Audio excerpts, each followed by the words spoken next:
halos peso.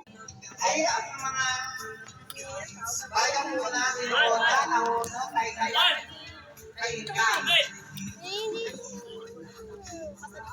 na kung sa meron po tayong populasyon higit 1,000,000 po 2020. Pero ngayon po, kung meron po tayong latest na census na dumating na, malamang po, meron po tayong census na siguro mga 1.3 o up to 1.5 na po populasyon po.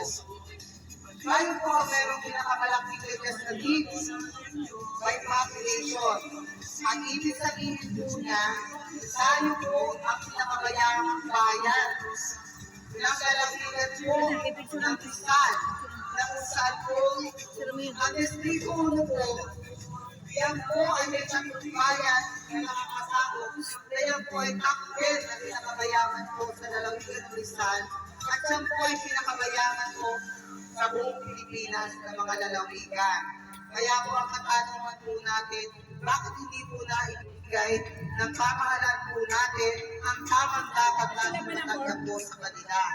Yan po ang katotohanan niya at pwede po ninyo i-search sa cellphone kung alin po